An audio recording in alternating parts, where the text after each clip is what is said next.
Πόσα πράγματα συνέβησαν σε αυτόν τον κόσμο. Τόσες κραυγές σμένου στενάζουν. Πλημμύρες, καταστροφή πλημμύρες, σεισμοί, πολλοί κοιμούνται πεθαίνουν, ανίατες ασθένειες, ξηρασία και πείνα σε πολλές περιοχές, η αγωνία των λαών.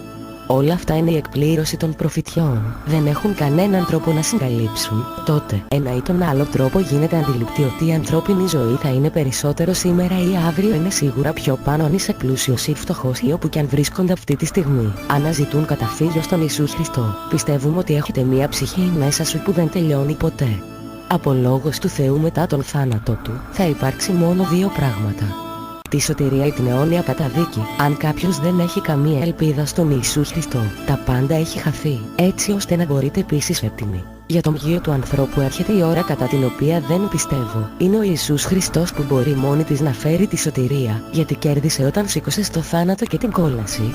Και ένα Απρίλη πανίσχυε η πόρτα της σωτηρίας, γιατί ο Θεός αγάπησε έτσι τον κόσμο τόσο πολύ, ώστε έδωσε τον μονογεννήριό του, ότι όποιος πιστεύουν επ' αυτόν δεν πρέπει να χαθεί αλλά έχουν αιώνια ζωή, γιατί ο Θεός έστειλε το Γιο του στον κόσμο, όχι για να καταδικάσει τον κόσμο, αλλά ότι ο κόσμος θα μπορούσε να σωθεί από τον ίδιο. Ο οποίος πιστεύει σε αυτόν δεν καταδικάζεται, αλλά όποιος δεν πιστεύουν ότι είναι καταδικασμένος ήδη, γιατί δεν πεπίστευκε στο όνομα του μονογενούς Φίλου του Θεού. Επειδή είμαστε η γενιά του Θεού, θα πρέπει εμείς δεν πιστεύουμε ότι ο Θεός είναι σαν χρυσό ιασίμι ή πέτρα, σκαλισμένα από τη φαντασία των ανδρών, αλλά ο Θεός δεν λαμβάνει υπόψη τους χρόνους της άγνοιας. Τώρα όλοι οι άνθρωποι και παντού αρεπεντάμε ότι επειδή εσείς το ξέρετε, ότι κανένα άτομο δεν πορνοσία κάθαρτο ή άπλιστος άνθρωπος ο οποίος είναι ένας ειδωλολάτρης ή άτι καμία κληρονομιά στο βασίλειο του Χριστού και του Θεού. Στην αρχή ήταν ο Λόγος και ο Λόγος ήταν με τον Θεό και ο Λόγος ήταν Θεός, ήταν στην αρχή με τον Θεό. Όλα τα πράγματα έγιναν από Αυτόν και χωρίς Αυτόν τίποτα δεν έγινε.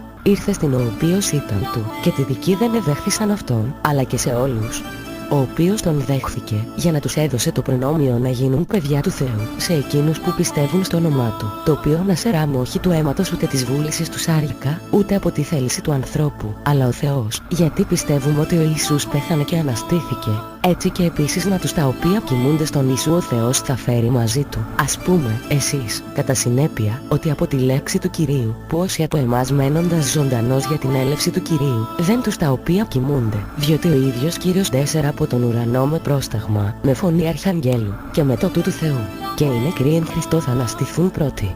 Τότε κόμβοι, που είναι ζωντανοί και παραμένουν θα πρέπει να εμπλακεί μαζί τους με σύννεφα σε συνάντηση του Κυρίου στον αέρα. Και έτσι θα μπορέσουμε ποτέ να είναι με τον Κύριο, ως εκ τούτου. Άνεση, το ένα το άλλο με αυτά τα λόγια. Όλα θεότνευστη Αγία Γραφή είναι επικερδής για το δόγμα, για τη διόρθωση, για διδασκαλία στη δικαιοσύνη. Ότι ο άνθρωπος του Θεού σε εξαπερθεί το τέλειο εισβρίδο για κάθε καλό έργο, αυτό δεν μπορεί ούτε να μειώσει ούτε ας δεσεντάρτη είναι γραμμένο στο Ευαγγέλιο, ότι η σωτηρία ανακοινώθηκε, δεν μπορεί να το εμπόριο, πολλοί θέλουν κηρύττουν με ενδιαφέρον υλικό. Ο Ιησούς είπε στους Αποστόλους της χάριτος έλαβε δωρεάν δότε. Είναι γραμμένο, αν κάποιος έρχεται να σας και να μην το δόγμα αυτό, λάβετε αυτόν δεν σε σπίτι, ούτε η προσφορά του Θεού ταχύτητα. Γιατί αυτός που τον χαιρετά μετοχές του κακές πράξεις. Αυτό είναι η αγάπη του Θεού για να σώσει. Η χάρη του Κυρίου μας Ιησού Χριστού μπορεί να κατοικήσει στις καρδιές σας δυνατά προς την αιώνια ζωή. Αμήν.